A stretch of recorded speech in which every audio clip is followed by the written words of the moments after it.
This is a segment where we take a look at a board game based on an IP, and I tell you if the IP and the mechanisms match. Today we're looking at Yellowstone. The game ends when the conflict deck runs out.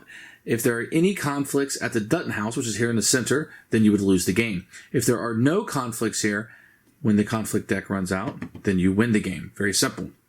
On a turn, you're going to draw 2 skill cards.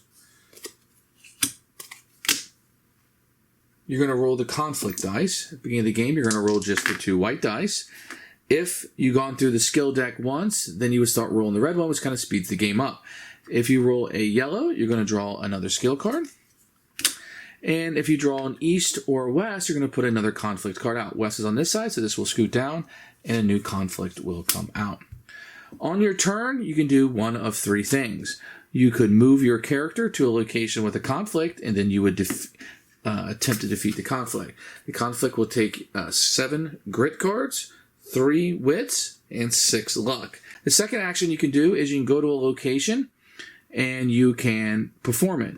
So this one says choose a bunkhouse card, play its ability, and discard it. This one says draw a skill card, then give a skill card from your hand to another player, or draw 4 skill cards. If there's a conflict on it, I cannot activate it. So that's the second possible action. The third possible action is I could move and activate my abilities. So this is a lighter cooperative game, so you don't expect it to be like right into the characters. You're going to have the stills, they're going to bring the families in. You got a little bit of story going on about visiting different locations and trying to, this guy's a dirtbag in the show and here he is causing problems again. That's kind of in here, and I think it really works. The game itself is pretty darn solid. I really like this little cooperative game, and I find myself pulling it out and just kind of playing it solo and going through it and having a blast with it. When I saw this on the Walmart shelf, I did not expect what I got in this box, and I find that it's a lot of fun. The IP is on it enough that I think that it works fine. I think if you're a fan of Yellowstone, you'll be a fan of this game. It is a cooperative game, know that going into it, but I really do adore this one, and it's kind of a hidden gem for me.